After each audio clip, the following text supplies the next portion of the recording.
एक सेकंड, बस एक सेकंड, और सब कुछ रुक जाता है। सोचो रात के 11 बजे तुम घर से निकलते हो अपनी बाइक से, और अचानक से रॉन्ग साइड से एक ट्रक आती है, और फिर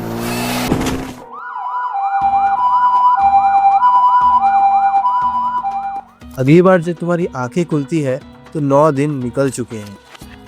पर ये बात तुम नहीं जानते। तुम्हें लगता है कि कुछ हुआ ही नहीं, जैसे तुमने आंखें बंद की और एक सेकंड में खोल ली, पर बाहर पूरे 9 दिन गुजर चुके हैं। आज हम उसी जगह जाएंगे, उस अंधेरी जगह जहां इंसान होता तो है पर होता कहाँ है वो कोई नहीं जानता। आखिर कोमा में होता क्या है? 21 साल का रोहन दिल्ली में रहता है। नवंबर 2022 रात को वो अपने दोस्तों के साथ घर वापस आ रहा था। एक गाड़ी ने अचानक से ब्रेक मारी, कोलिजन हुआ और रोहन का सर सीधे डैशबोर्ड पे जाके लगा। डॉक्टर्स ने उसके पेरेंट्स को एक सिंपल सेंटेंस बोला, ब्रेन में बहुत ज़्यादा चोट लगी है, कुछ कह नहीं सकते, वो कभी भी उठ सकता है, 3 दिन में, 3 हफ्ते में, या कोई गारंटी नहीं, सिर्फ वेट करो। रोहन की माँ रोज आती थी सुबह शाम और उसके कान के पास झुक के बोलती थी, रोहन बेटा उठ जा, मैंने तेरा पिज्ज़ा ऑर्डर कर दिया है, और उसके हाथ पकड़कर घंटों तक बैठती थी। डॉक्टर्स हॉस्पिटल के बाहर बोलते थे, प्रॉबेबली सुन नहीं रहा है वो, उसका ब्रेन इतना एक्टिव है ही नहीं। लेकिन माँ रुकती नहीं थी, और आज मैं बताऊंगा वो माँ सही थी या गलत। इसका जवाब साइंटिस्ट के पास भी पूरा नहीं। शुरू करते हैं बेसिक से। आखिर कोमा होता क्या है? तुमने मूवीज में देखा होगा, जब हीरो या हीरोइन कोमा में होते हैं तो वो नॉर्मली बेड पे सोए हुए होते हैं, आंखें बंद करके। उनकी सांसें भी चल रही होती है, उनका चेहरा भी एकदम ठीक, स्किन भी एकदम फ्रेश, और उनकी लिप्स भी पिंक होते हैं। और अचानक से कोई हॉस्पिटल में आता है, उनका हाथ पकड़ता है या कोई इमोशन बातें बोलता है, और वो अचानक से उठ जाते हैं। एक इमोशनल बैकग्राउंड के साथ वो हीरो या हीरोइन अचानक कोमा से उठ के एकदम नॉर्मल लाइफ जीने लगते हैं। ये सब फिल्मी बकवास है, असली कोमा ऐसा बिल्कुल नहीं होता। तुम्हारा दिमाग एक बिजी बाजार की तरह, सातों दिन 24 घंटे। इसमें कई सारी छोटी छोटी सेल्स होती है जिन्हें न्यूरॉन्स कहते हैं। ये न्यूरॉन्स ही एक दूसरे को मैसेजेस भेजती रहती हैं, लगातार लाखों मैसेजेस, और ये मैसेजेस ही तय करती है कि तुम सो रहे हो या जाग रहे हो, कुछ फील कर रहे हो, कुछ टच कर रहे हो, सब कुछ तुम्हारी दिमाग ही तय करती है। यहाँ तक कि तुम ये वीडियो देख रहे हो ना, ये भी तुम्हारे दिमाग ने ही बोला है। अब इमेजिन करो कि उस बाजार में, जिसे मैं दिमाग कह रहा था, अचानक से बिजली कट गई। अब उसमें कई सारी दुकानें बंद हो गई। अब कुछ दुकानों के पास इमरजेंसी लाइट थी जो कि चल रही है। यही है कोमा। सिंपल लैंग्वेज में कोमा एक ऐसी नींद है जिसमें से तुम खुद नहीं उठ सकते, या फिर कोई और भी तुम्हें हिलाकर या कुछ चिल्लाकर उठा नहीं सकता। इसमें ना तुम बोल सकते हो, ना कोई जवाब दे सकते हो, ना कुछ रिस्पॉन्स कर सकते हो। और नोटिस करो, मैं नींद बोल रहा हूँ, और ये नॉर्मल नींद की तरह नहीं है। नॉर्मल नींद में अगर कोई तुम्हें हिला दे या चिल्ला दे तो तुम उठ जाते हो, ये थोड़ा अलग है। तो दिमाग के अंदर एक्चुअली चल क्या रहा है, ये पार्ट थोड़ा इंटरेस्टिंग। कोमा कई चीजों से हो सकता है। एक्सीडेंट में सर पे चोट लगने से दिमाग का हिस्सा काम करना बंद कर देना, जैसे स्ट्रोक, मेडिसिन या ड्रग्स का ओवरडोज, या कोई बहुत बड़ी बीमारी से। लेकिन हर केस में बेसिकली एक चीज कॉमन है, दिमाग का वो हिस्सा जो तुम्हें जगा कर रखता है, वो या तो थक जाता है या तो डैमेज हो जाता है। इसको ऐसे समझो, तुम्हारे फोन में पावर बटन होता है ना, वो ही कोमा में स्टक हो जाता है। अंदर सारे सर्किट्स हैं, बैटरीज हैं, एप्स हैं, लेकिन स्क्रीन ऑन ही नहीं। और यहाँ एक ऐसी चीज है जो साइंटिस्ट ने डिस्कवर की, जेन्युइनली ये बहुत हैरान करने वाली है। कुछ कोमा पेशेंट्स में जब डॉक्टर्स ने स्पेशल ब्रेन स्कैन किया तो अंदर की एक्टिविटी बिल्कुल नॉर्मल थी। मतलब स्क्रीन तो ऑफ है, लेकिन अंदर फोन चल रहा है, एप्स रन हो रहे हैं। 2010 में एक साइंटिस्ट थे, उनका नाम doctor Adrian Owen. In my case, it's decided to invest in neuroscience. उन्होंने एक एक्सपेरिमेंट किया एक औरत के ऊपर जो कि बिल्कुल अनरिस्पॉन्सिव थी। डॉक्टर्स ने बोल दिया था कि अंदर कुछ नहीं हो रहा, कोई एक्टिविटी नहीं चल रही।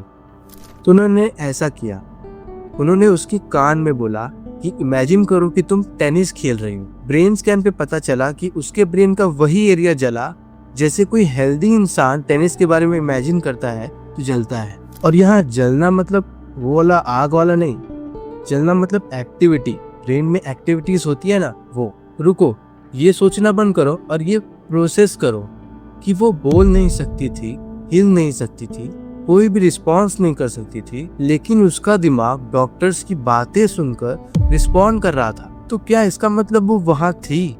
क्या वो सारी बातें सुन पा रही थी? पर साइंटिस्ट ने अभी तक ये जवाब दिया है कि अभी तक हम इसका पता लगा रहे हैं। अब वो सवाल जो तुम्हारे दिमाग में जरूर आ रहा होगा कि क्या कोमा में इंसान सुन सकते हैं? सीधा जवाब दूं तो मे बी, मतलब कुछ केसेस में, और ये पक्का नहीं। कुछ बड़े साइंटिस्ट ने 2015 में ये स्टडी की, जो फैमिलीज आईसीयू में अपने पेशेंट से बातें किया करती थी, उन्हें गाने सुनाया करती थी और उन्हें खबरें दिया करती थी, उन पेशेंट्स के दिमाग के मेजरमेंट में थोड़े से बदलाव दिखते थे और यहाँ तक कि उनकी हार्ट रेट भी चेंज होती थी। इसका मतलब क्या था?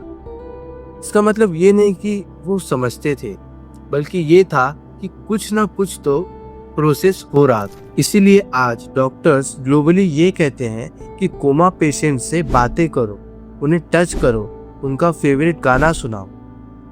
इससे कोई नुकसान तो नहीं होगा, पर शायद फायदा कुछ बड़ा हो सकता है। अब सपनों का सवाल, क्या कोमा में सपने आते हैं? कुछ पेशेंट्स जो ठीक हो जाते हैं वो कहते हैं सब कुछ ब्लैंक था, मतलब कुछ भी नहीं, उनके लिए टाइम एग्जिस्ट ही नहीं करता था। और कुछ पेशेंट्स कहते हैं कुछ रोशन सा था, कोई जाना पहचाना चेहरा दिखा। क्या ये सपना था? सच ये है कि कोमा में वो नॉर्मल सपने वाली स्लीप नहीं होती, तो वो वैसे सपने तो आते ही नहीं इसमें। लेकिन ब्रेन की एक्टिविटी, खासकर जब पेशेंट रिकवर हो रहा होता है, तो कुछ ऐसा ज़रूर प्रोड्यूस करती है जिसे पेशेंट्स बाद में एक्सपीरियंस जैसे डिस्क्राइब कर पाते हैं। पर मैं कॉन्फिडेंटली पक्का बात नहीं बोलूँगा, क्योंकि साइंस अभी भी इसके ऊपर काम कर रही है और झूठ मैं नहीं बोल सकता। अब बात करते हैं फैमिली की, क्योंकि यार कोमा सिर्फ पेशेंट की प्रॉब्लम नहीं है, उसकी फैमिली का एक अलग ही कोमा शुरू हो जाता है। सोचो, रोहन की फैमिली की जगह अपने आप को रख। पहला दिन पूरे शॉक में, ये सच नहीं हो सकता वाली फीलिंग। दूसरा दिन डॉक्टर्स से क्वेश्चन पूछना, क्या ये ठीक हो जाएगा, क्या हो सकता है, और डॉक्टर्स ऑनेस्टली ये जवाब देते हैं पता नहीं। तीसरे दिन से प्रैक्टिकल प्रॉब्लम चालू हो जाती है, घर कौन चलाएगा, आईसीयू में कौन रुकेगा, ईएमआई कौन भरेगा, और इन्हीं सब में रिश्तेदार, इनकी भी बकवास झेलनी पड़ती है। इन सभी चीजों को साइड करते हैं और थोड़ा काम की बात, क्योंकि मूवीज ने कोमा के बारे में बहुत गलत गलत मिथ्स फैलाई हैं, तो पहले हम उनको क्लियर करते हैं। मिथ नंबर 1 ये है कि पेशेंट एकदम फ्रेश दिखता है, जैसे कि वो सोया हुआ। बिल्कुल गलत। अगर कोई पेशेंट कोमा में है हफ्तों या महीनों से, तो उसकी बॉडी एकदम वीक हो जाती है। उसके बॉडी पे ट्यूब्स लगे होते हैं, मशीन्स लगी होती हैं सांस लेने में मदद करने के लिए, और ये वो पीसफुल स्लीप जैसी नहीं होती। मिथ नंबर 2 इस कि जब कोई पेशेंट कोमा से उठता है तो वो सबको पहचान लेता है और बातें करने लगता है। रियल लाइफ में अगर कोई भी इंसान कोमा से बाहर निकलता है तो सबसे पहले वो तो कंफ्यूज होता है, उसे कुछ याद ही नहीं होता, यहाँ तक कि उन्हें बोलना सिखाना पड़ता है, चलना सिखाना पड़ता है, याददाश्त तक उनका चला जाता है। तो ये मिथ बिल्कुल गलत। You know who I am, right? You're my doctor. I'm your husband. Movie myth number 3 कि अगर कोई प्यार से हाथ पकड़े या नाम बुलाए तो वो उठ जाए। अगर ये फॉर्मूला काम करता ना तो कोई भी पेशेंट कभी भी नहीं मरता। फैमिलीज तो ये करती ही है, पर कितना भी सच्चा प्यार हो, वो हेड इंजरी ठीक नहीं कर सकता। रिकवरी का चांस कितना है? ऑनेस्टली बता रहा हूँ, अगर कोई भी इंसान कोमा में गया है तो अगर वो 2 से 4 हफ्तों में अगर वापस नहीं आया तो एकदम कम चांसेस होते हैं उसके वापस आने के। हालांकि बहुत सारे डॉक्यूमेंटेड ऐसे केसेस हैं जिसमें लोग वापस आए हैं, लेकिन बहुत कम चांसेस है। तो उस रोहन का क्या हुआ पता है? 9वें दिन उसने अपनी आंखें खोली, 11वें दिन उसने छोटे छोटे इंस्ट्रक्शंस फॉलो करना स्टार्ट किए, जैसे कि हाथ हिलाओ, आंखें बंद करो। 3 हफ्तों में उसने बोलना शुरू कर दिया और 2 महीनों के अंदर वो अपने घर चला गया। रोहन बहुत लकी था, जेन्युइनली लकी था, क्योंकि सभी रोहन नहीं हो सकते। कुछ फैमिलीज 3 हफ्ते वेट करती हैं, उसके बाद 3 महीने, फिर 6 महीने, फिर कुछ साल, और कुछ के पेशेंट्स तो कभी वापस ही नहीं आते। वो बिल भरते भरते, हॉस्पिटल के बिल भरते भरते थक जाते हैं और आखिर में उनका पेशेंट मर जाता है। एक चीज़ जो रोहन ने बताई कि जब वो 9 दिन तक कोमा में था तो उसे कुछ नहीं पता था, पूरा ब्लैंक था, जैसे कि वो एकदम लंबी गहरी नींद में हो। लेकिन जैसे ही वो उठा तो उसे उसकी माँ की आवाज़ थोड़ी सी फैमिलियर लगी, जैसे कि वो आवाज़ उसने कहीं सुनी हो। साइंस इसका एक्सप्लेनेशन नहीं दे सकती, पर मैं ये सोचना पसंद करता हूँ कि वो उसकी माँ की आवाज़, वो प्यार ने कुछ ना कुछ तो असर किया ही है। तो लास्ट में कोमा एक अजीब जगह है, न पूरी तरह जिंदगी, न पूरी तरह कुछ, न सोना, न जागना, न अंदर, न बाहर। और साइंस हर रोज इस टॉपिक के ऊपर कुछ नया सीख रही है।